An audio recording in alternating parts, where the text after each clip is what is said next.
بسم اللہ الرحمن الرحیم۔ السلام علیکم ورحمۃ اللہ وبرکاتہ۔ عزیز طلباء، امید ہے کہ آپ خیریت سے ہوں گے۔ آج ہم تحاوی شریف کا سبق نمبر 39 پڑھ رہے ہیں۔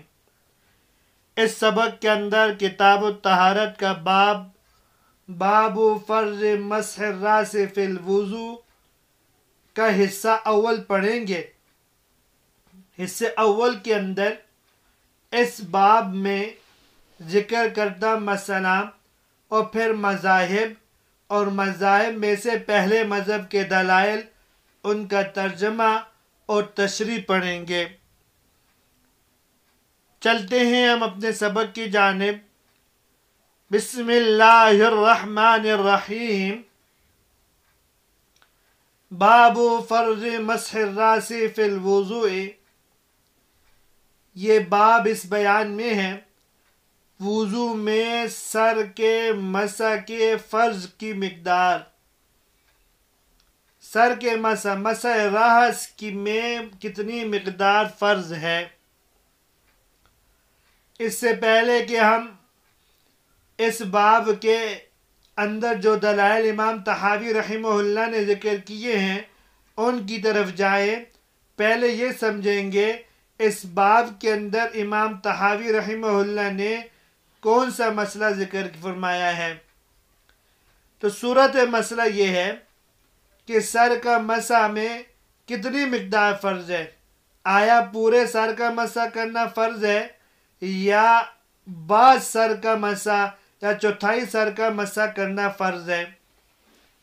اس صورت میں اس باب میں اور اس مسئلے کے اندر دو مذاہب ہیں۔ مذہب نمبر 1 امام مالک رحمہ اللہ، امام مزنی شیخ ابو علی جبائی رحمہ اللہ کے نزدیک پورے سر کا مسح کرنا فرض ہے، اور یہی لوگ کتاب کے اندر فریق اول ہیں۔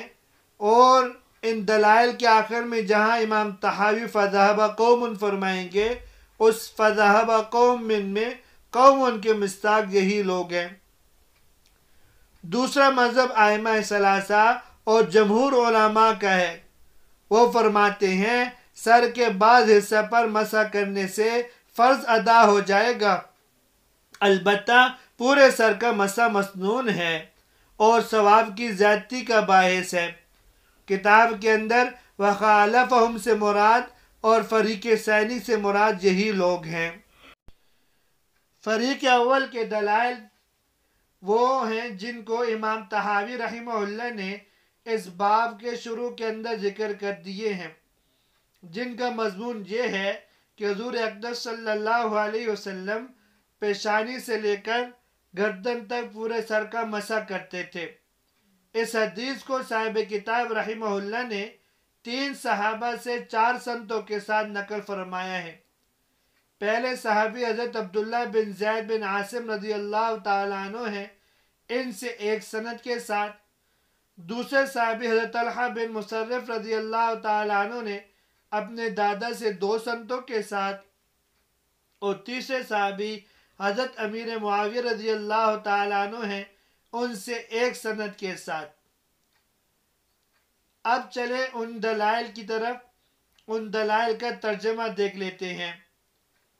وَبِهِ قَالَ حَدَّثْنَا يُونُسُ وَعَبْدُ الْغَنِيُّ بْنُ أَبِي عَقِيلٍ وَأَحْمَدُ بْنُ عَبْدِ الرَّحْمَنِ قَالُوا أَخْبَرَنَا ابْنُ وَهْبٍ قَالَ أخبرني يحيى بن عبد الله بن سالم ومالك بن أنس عن عمرو بن يحيى المازني عن أبي عن عبد الله بن زيد بن عاصم المازني رضي الله تعالى عنه وعنهم عن رسول الله صلى الله عليه وسلم أنه أخذ بيده في وضوئه للصلاة ماء۔ حضرت عبداللہ بن زید بن عاصم مازنی رضی اللہ تعالی عنہ حضور اقدس صلی اللہ علیہ وسلم کی روایت نقل کرتے ہیں کہ آپ صلی اللہ علیہ وسلم نے اپنے ہاتھ میں وضو کا پانی لیا، اور وضو آپ صلی اللہ علیہ وسلم نماز کے لیے بنا رہے تھے۔ فَبَدَأَ بِمُقَدَّمِ رَأْسِهِ، ثم بیدہ الی مؤخر الراس، سر کے اگلی جانب سے ہاتھ رکھ کر پھر اپنے ہاتھوں کو سر کی پچھلی جانب لے گئے، ثم ردہما الی مقدمہ، پھر آپ صلی اللہ علیہ وسلم نے دونوں ہاتھوں کو سر کے اگلی جانب مقدم راس کی طرف لوٹا دیا۔ قال مالک هذا احسن ما سمعت فی ذلک واعمہ فی مس الراس۔ امام مالک رحمہ اللہ فرماتے ہیں یہ ان تمام روایات میں اعلیٰ قسم کی روایت ہے اور مسح راس کے سلسلے میں یہ عام ہے۔ یہ حدیث بخاری شریف کے اندر بھی امام بخاری رحمہ اللہ نے بھی لائی ہے، اور اسی طریقے سے مسلم کے اندر بھی آئی ہے، ابو داؤد شریف کے اندر بھی یہ حدیث آئی ہے۔ وبه قال حدثنا ابن مرزوق قال حدثنا عبد الصمد بن عبد الوارث قال حدثنا أبي وحفص بن غياث عن ليث عن طلحة بن مصرف عن أبي عن جدي رضي الله تعالى عنه قال رأيت النبي صلى الله عليه وسلم مسح مقدم رأسه حتى بلغ القذال من مقدم عنقه۔ یہ دوسری حدیث ہے۔ طلحہ بن مصرف رضی اللہ تعالیٰ عنہ اپنے والد اور مصرف اپنے والد سے بات نقل کرتے ہیں کہ میں نے حضور اقدس صلی اللہ علیہ وسلم کو دیکھا کہ آپ صلی اللہ علیہ وسلم نے اپنے سر کی اگلی جانب سے مسح شروع کیا یہاں تک کہ گدی تک پہنچے جو گردن کا بلائی حصہ ہے۔ وبه قال حدثنا ابن ابي داود قال حدثنا ابو معمر قال حدثنا عبد الوارث بن سعيد عن ليث فذكر مثله باسناده۔ عبد الوارث بن سعید نے لیث سے اپنے اسناد کے ساتھ اسی طرح نقل کیا ہے۔ وبه قال حدثنا ابن ابي داود قال حدثنا علي بن بحر قال حدثنا الوليد بن مسلم قال حدثنا عبد الله بن العلاء عن ابي الازهر عن معاوية رضي الله تعالى عنه وعنهم انهم اراهم وضوء رسول الله صلى الله عليه وسلم فلما بلغ مسح راسي وضع كفي على مقدم راسه ثم مر بهما حتى بلغ القفا ثم ردهما حتى بلغ المكان الذي منه بدأ۔ ابو اذر بیان کرتے ہیں کہ حضرت امیر معاویہ رضی اللہ تعالی عنہ نے ہمیں جناب رسول اللہ صلی اللہ علیہ وسلم کا وضو دکھلایا۔ جب وہ مسح سر تک پہنچے تو انہوں نے اپنے دونوں ہتھیلیوں کو اپنے سر کی اگلی جانب رکھا، پھر ان کو گزارتے ہوئے گردن تک پہنچے، پھر ان کو اسی مقام کی طرف پھیرتے ہوئے لٹایا جہاں سے شروع کیا ہے۔ فَذَهَبَ ذَاهِبُونَ إِلَىٰ أَنَّ مَسْحَ الرَّاسِ كُلِّهِ وَاجِبٌ فِي وُضُوءِ الصَّلَاةِ، اور بعض علماء اس طرف گئے ہیں کہ پورے سر کا مسح نماز کے وضو کے لیے ضروری ہے، لا يُجْزِئُ تَرْكُ شَيْءٍ مِّنْهُ، اس میں سے کسی حصے کو چھوڑنا جائز نہیں ہے۔ وَاحْتَجُّوا فِي ذَلِكَ بِهَذِهِ الْآثَارِ، اور انہوں نے ان آثار سے دلیل دی ہے، ان آثار کے ذریعے یا ان آثار کو ان احادیث کو بطور دلائل کے پیش کیا ہے۔ فَذَهَبَ ذَاهِبُونَ کا مصداق امام مالک رحمہ اللہ، امام مزنی رحمہ اللہ اور بو علی جبائی رحمہ اللہ ہیں۔ ان کا مسلک یہی ہے کہ پورے سر کا مسح کرنا فرض ہے، کسی سر کے کسی حصے کو چھوڑنا جائز نہیں ہے۔ مذکورہ بالا روایات ان کی مستدل ہیں۔ ان روایات کو امام طحاوی رحمہ اللہ نے 4 سندوں کے ساتھ پیش کیا ہے۔ پہلی روایت ایک سند کے ساتھ حضرت عبداللہ بن زید بن عاصم رضی اللہ تعالیٰ عنہ سے نقل کی، پھر 2 سندیں حضرت طلحہ بن مصرف رضی اللہ تعالیٰ عنہ سے ان کے دادا کے حوالے سے نقل کی، پھر آخری سند جو آخری حدیث ہے وہ ایک سند حضرت امیر معاویہ رضی اللہ تعالیٰ عنہ سے ہے۔ ان روایات سے ثابت ہوتا ہے کہ پورے سر کا مسح کرنا فرض ہے۔ یہ تو اس باب کا وہ مسئلہ تھا جس مسئلے کو امام طحاوی رحمہ اللہ نے یہاں ذکر کیا ہے۔ اس کے علاوہ سر کے مسح کے حوالے سے دو مسائل اور ہیں۔ ان میں سے ایک مسئلہ یہ ہے کہ عمامے پر مسح کرنا جائز ہے یا نہیں، اور اس سے فرضیت ادا ہوتی ہے یا نہیں۔ دوسرا مسئلہ یہ ہے کہ سر کا مسح مقدم راس سے کرنا مسنون ہے یا مؤخر راس سے۔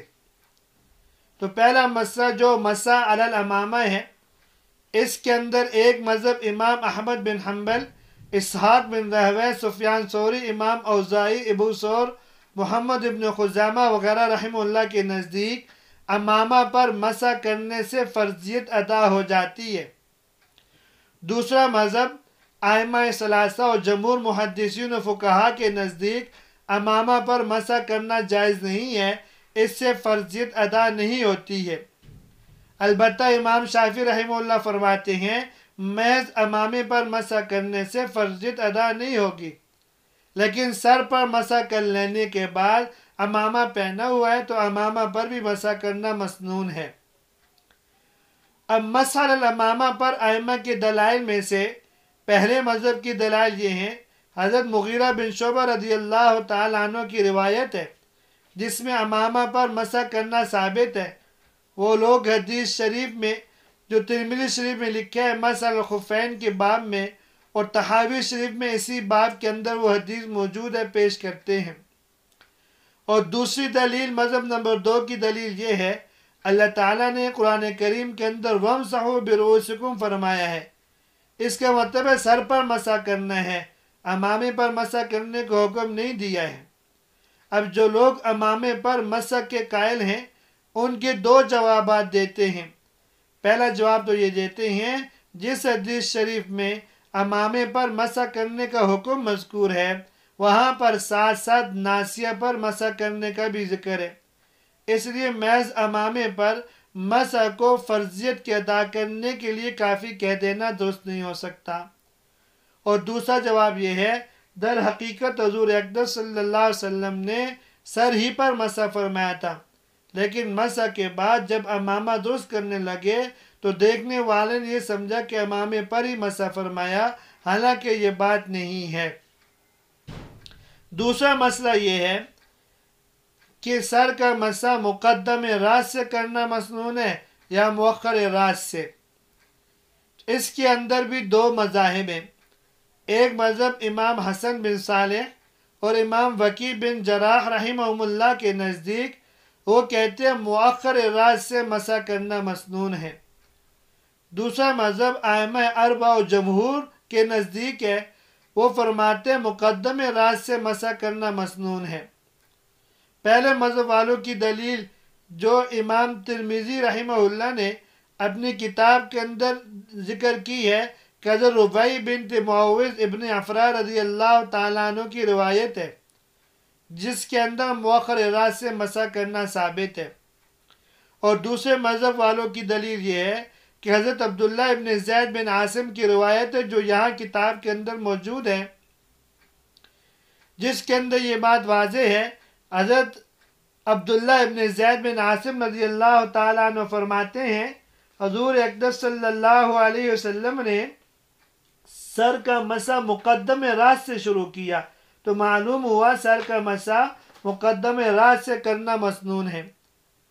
باقی مذہب نمبر 1 والوں کو یہ جواب دیتے ہیں کہ علامہ ایشمی رحمہ اللہ نے جب حضرت ربیع کی حدیث کو نقل فرمایا تو ساتھ یہ بھی فرمایا کہ یہ ضعیف ہے، تو نیز امام دارقطنی اور بہقی رحمہ اللہ نے اس حدیث شریف کے اندر اضطراب ثابت فرمایا ہے، جس کے اندر یہ ہے کہ حضرت ربیع کی روایت کے اندر مقدم راس سے بھی ثابت ہے اور مؤخر راس سے بھی شروع کرنا ثابت ہے، تو لہذا حدیث ربیع قابل حجت نہیں ہو سکتی۔ اور دوسرا جواب حضرت گنگوئی رحمہ اللہ نے الکوکب الدری کے اندر دیا ہے کہ حضور صلی اللہ علیہ وسلم نے بیان جواز کے لیے مؤخر راس سے مسح فرمایا ہے، نہ اس لیے کہ مؤخر راس سے ہی مسح کرنا مسنون ہے۔ یہاں تک ہمارا آج کا سبق تھا، جس کے اندر ہم نے مسح علی الراس کی مقدار کیا ہے، کتنی مقدار سر کا مسح کرنا فرض ہے، اس مسئلے میں جو اختلاف ہے مذاہب کا ذکر کیا، اور مذہب اول کے وہ دلائل جو امام طحاوی رحمہ اللہ نے اس باب کی شروع میں ذکر کیے ہیں، ہم نے ان کا ترجمہ، ان کی تشریح پڑھی ہے۔ امید ہے کہ آپ کو آج کا سبق سمجھ میں آ گیا ہوگا۔ اجازت دیجیے، اللہ تبارک و تعالی ہم سب کی حامی و ناصر ہوں۔ السلام علیکم ورحمۃ اللہ وبرکاتہ۔